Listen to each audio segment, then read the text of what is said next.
안녕하십니까. 11월 20일 한국TV 뉴스 오늘의 헤드라인입니다. 내년 4월 한국 21대 국회의원 선거의 재외선거가 지난 17일부터 선거인 등록을 시작으로 본격적인 재외유권자 등록 업무가 시작됐습니다. 19일 LA 한인회에서는 21대 총선 재외국민 선거에 보다 많은 한인들이 참여할 수 있도록 한인 단체장들이 적극 협력하기로 했습니다. LA 주민의 대다수가 LA시 정부의 홈리스 관련 예산 지출이 비효율적이라 개선이 필요하다고 생각하는 것으로 조사됐습니다. LA 한국문화원이 LA 통합교육부와 함께 LA 공립학교 학생들을 대상으로 태권도와 국악을 가르쳐 한국 문화 보급에 앞장서고 있습니다. 19일에는 타운 내 윌튼 플레이스 초등학교에서 태권도와 국악교육 수료식이 개최됐습니다. 문재인 대통령은 19일 취임 후 처음으로 국민과의 대화를 갖고 117분간 직접 질문에 답변하며 국민과 호흡했습니다. 각본 없이 생방송으로 진행된 국민과의 대화에서는 조국 사태와 한반도 평화, 소상공인과 비정규직 문제, 부동산 문제, 그리고 다문화 가정 문제 등 다양한 주제의 돌발성 질문이 쏟아졌습니다. 문재인 대통령은 19일 한일 군사정보보호협정, 지소미아의 종료 시한을 사흘 앞두고 일본과 군사정보를 공유할 수 없다는 기존 입장을 재차 밝혔습니다. 지소미아 종료는 일본의 수출규제 조치 문제와 함께 해결돼야 한다는 원칙론을 유지한 것으로 일본의 극적인 입장 변화가 없다면 지소미아 종료는 불가피해 보입니다. 초미세먼지의 영향으로 기대 수명을 채우지 못하고 조기에 사망하는 고령자 수가 2030년 서울에서만 연간 2,000명이 넘을 것이라는 전망이 나왔습니다. 시청자 여러분 안녕하십니까? 한인 사회 소식을 정확하고 발빠르게 전해드리는 한국TV 뉴스입니다. 내년 4월에 실시되는 제21대 국회의원 총선을 앞두고 지난 17일부터 LA 총영사관에서는 국외 부재자 신고 접수에 들어가는 등 본격적인 재외선거 유권자 등록 업무에 돌입했습니다.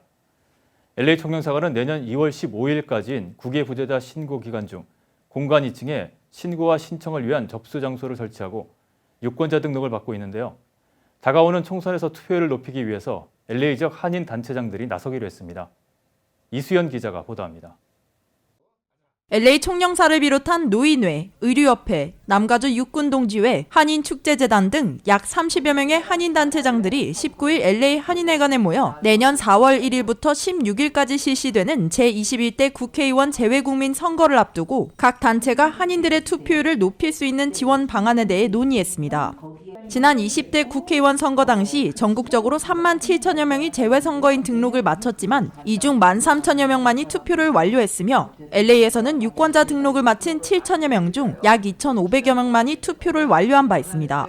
이는 유권자 등록까지 마친 이들 중 35%만이 투표를 마친 것으로 매우 저조한 투표율입니다. 보통 한 15만 명 정도였어요. 총선에 이렇게 투표를 하신 분들이. 그리고 대선은 지난번에 특히 많이 해서 이제 20몇만, 25만 가까이 이렇게 되는데 그 20만을 넘지 않습니다. 총선의 경우.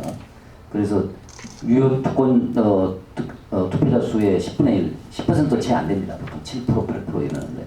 그래서 제도의 취지를 살려서 좀 이렇게 많이 투표에 참여해 주시고. 이 자리에 모인 한인 단체장들은 내년 선거에서의 보다 높은 투표율을 위해 적극적으로 협력하기로 했습니다. 각 단체 사무실에서 협회 회원이나 방문자들에게 재외선거 홍보를 하는 동시에 재외선거 자격 여부를 확인하고 인터넷 사용이 어려운 노년층 유권자를 대상으로 온라인 등록을 돕기로 했습니다. 또 다음 달 초 연말을 맞아 한인 쇼핑객들이 넘치는 한인타운의 마켓과 쇼핑몰 등지에서 재외선거 홍보 캠페인을 벌이고 내년 1월 홍보활동과 유권자 등록수 중간 보고 기간을 거쳐 내년 4월까지 지속해서 홍보에 박차를 가하기로 했습니다. 재외선거는 영주권자나 유학생, 주재원 등 한국 국적을 가졌다면 누구나 투표 참여가 가능하며 투표에 참여하기 위해서는 재외선거인 신고를 선행해야 합니다. 재외선거인 신고 신청은 지난 17일부터 시작돼 내년 2월 15일까지 실시되며 재외공간을 방문하거나 이메일, 선거관리 홈페이지에서 가능합니다. 한국TV 이수연입니다. LA의 한국어는 물론 태권도와 국악 등 한국의 우수한 문화를 보급하기 위해서 LA 한국문화원이 LA 통합교육부와 손을 잡고 공립학교 학생들에게 지난 9주일 동안 태권도와 국악을 가르쳤습니다.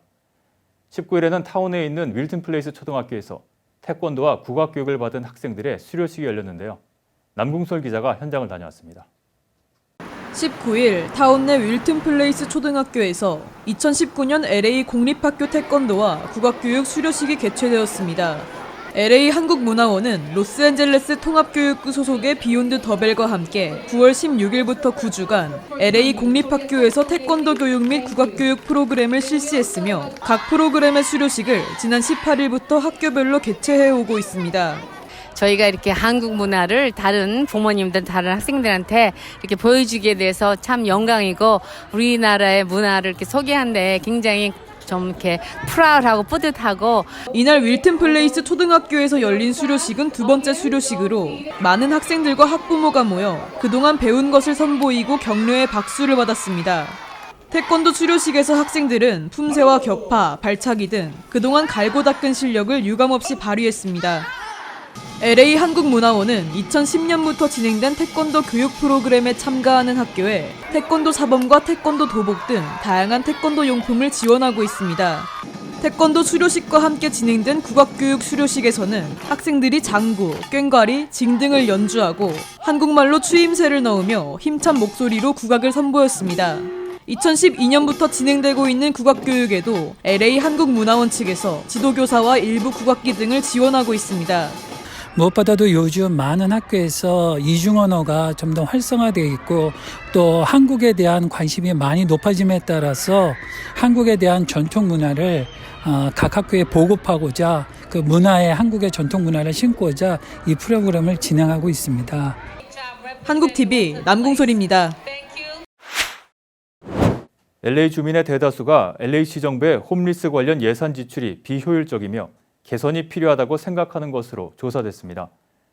LA타임즈에 따르면 LA 유권자의 66%가 홈리스 문제 해결을 위해 시정부가 지출하고 있는 예산이 비효율적이라고 생각하고 있는 것으로 나타났습니다.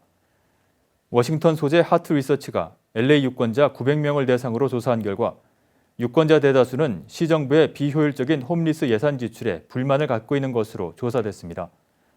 또 조사에 응한 유권자의 60%는 시정부 소유 건물 내 비상텐트, 쉐어하우스 배정, 안전한 주차 공간 제공, 공공 샤워실과 화장실, 주거보조, 약물 남용 치료 등의 방법으로 홈리스 문제를 개선시켜야 한다고 지적했습니다. 또 대다수의 유권자들은 주민 발의한 H를 통해서 모아진 홈리스 기금이 비효율적으로 사용됐다며 추가 예산 배정에 반대하는 것으로 조사됐습니다. 오늘의 지역 단신 전해드립니다. 학력과 경력 위조 의혹으로 미국판 친정아 사건을 연상시킨 연방 국무부의 한인 여성 고위 관료가 결국 사임했습니다. NBC 방송 보도로 학력을 과장하고 자신의 얼굴이 표지에 실린 타임지를 가짜로 만들었다는 의혹이 불거진 미나장 국무부 분쟁안전국 부차관보가 지난 18일 사직서를 제출했습니다. 김현철 한국통일부 장관이 20일부터 나흘 동안 LA 방문에 들어갔습니다. 김 장관은 LA 방문 동안 USC 강연회를 시작으로 한인 동포 대상 정책 설명회, UCLA 한국학연구소 방문 등 다양한 공공 외교 활동을 펼칩니다. 취업 이민 전순위의 영주권 문호가 소폭 진전했습니다. 12월 영주권 문호에서 취업 이민은 1순위 영주권 발급 우선 일자는 2018년 7월 15일로 전달에 비해 6주가 진전됐고 2순위와 3순위 등은 오픈 상태가 유지됐습니다. 잠정 중단됐다 재개됐던 취업 4순위의 비성직자 부분과 취업 5순위인 투자이민 리저널 센터 부분은 한 달 만에 다시 문호가 닫혔습니다. 가족이민은 영주권 발급 우선 일자가 모든 순위에서 4에서 10주까지 앞당겨졌습니다. 지난 2017년 10월 전국적으로 최악의 총기 난사 사건으로 기록된 라스베가스 총격으로 다친 50대 여성이 2년여간 부상을 이겨내려 투병하다 숨졌습니다. 이로써 이 사건으로 숨진 사람은 모두 59명으로 늘어났습니다. 다음은 전국 각 지역 단신입니다. 조원태 한진그룹 회장은 19일 그룹의 핵심 계열사인 대한항공 중심의 항공산업에 주력하겠다면서 이익이 나지 않는 사업에 대한 구조조정 가능성을 시사했습니다. 조 회장은 뉴욕 맨하탄에서 특파원들과 간담회에서 항공운송과 관련된 사업에 관심이 없다. 대한항공이 주축이고 그것을 지원하는 사업에는 별로 관심이 없다고 밝혔습니다. 이딴 대형 산불로 신음한 북가주에 강풍으로 산불 발화 위험이 다시 커지면서 대규모 강제 단전 조처가 내려지게 됐습니다. 북가주에 전력을 공급하는 PG&E는 오늘 밤부터 내일 오전 사이 약 75만 명이 영향권에 드는 강제 단전 조처를 순차적으로 취할 수 있다고 예고했습니다. 워싱턴주에서 비타민 E, 아세테이트 성분이 포함된 전자담배 액상 제품의 유통이 금지됐습니다. 주 보건위원회는 이달 초 연방질병통제예방센터가 전자담배 흡연으로 인한 급성 폐질환의 요인으로 지목한 비타민 E, 아세테이트가 포함된 액상 제품의 판매를 오늘부터 금지했습니다. 최영 앵커가 한국 뉴스 전해드립니다.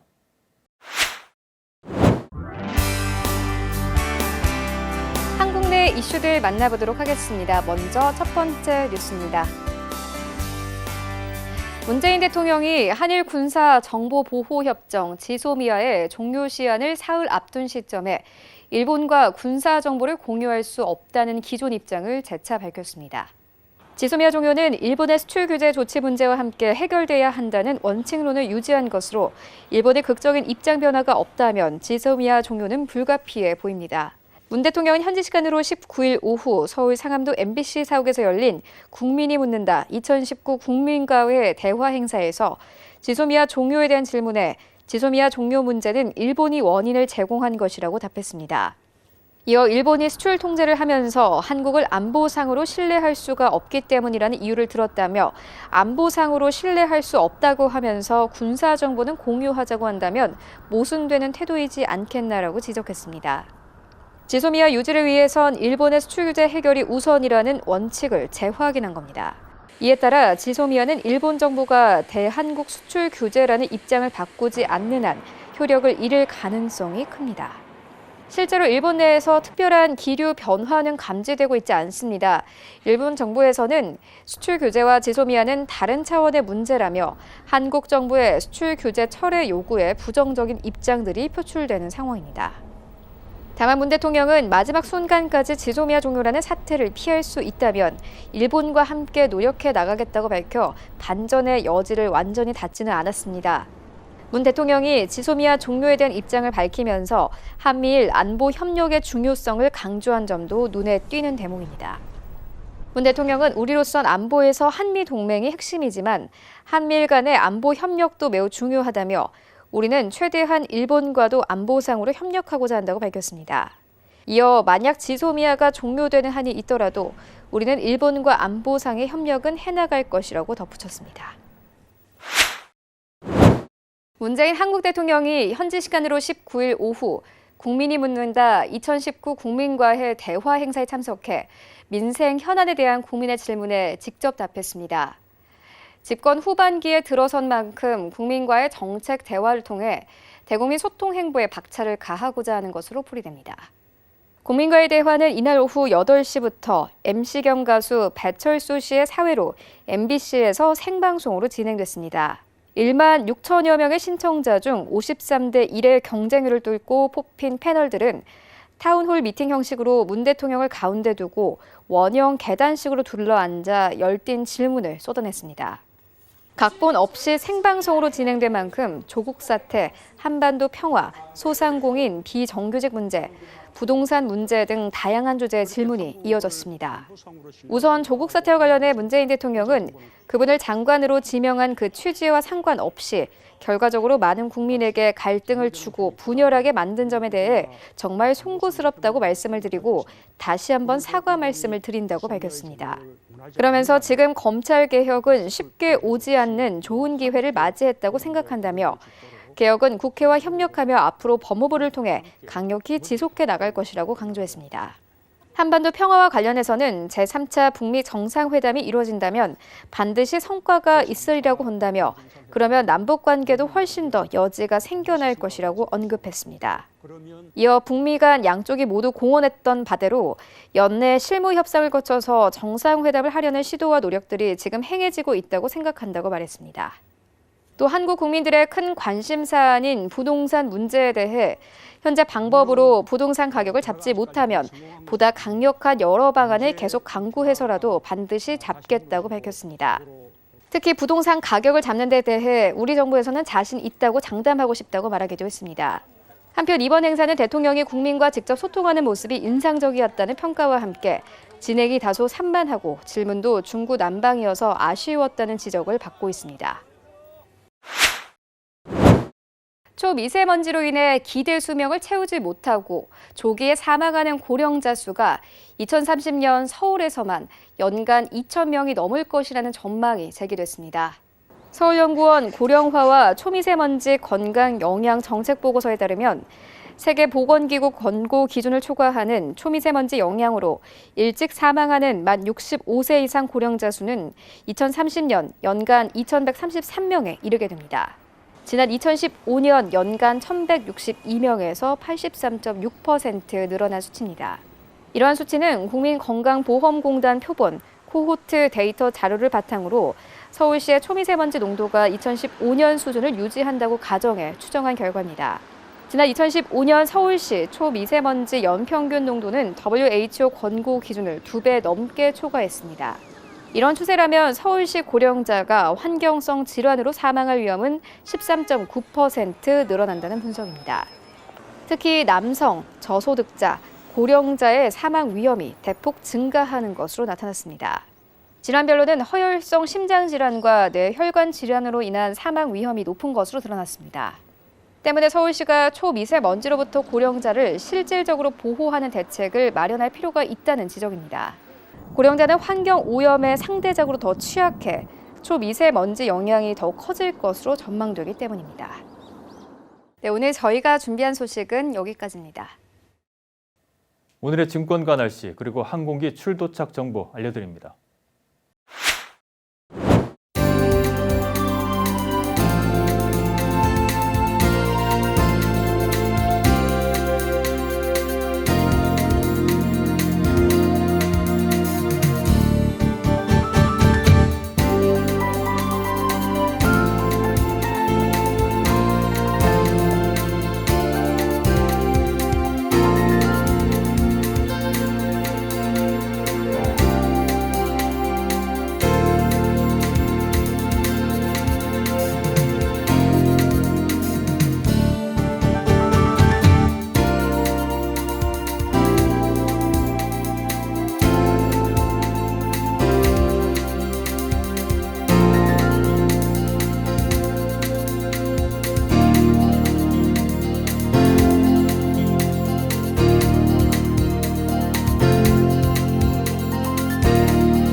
지금까지 한국TV 뉴스 전해드렸습니다. 한인사회 곳곳의 뉴스를 신속하고 정확하게 전달할 수 있도록 최선을 다하겠습니다. 시청자 여러분, 감사합니다.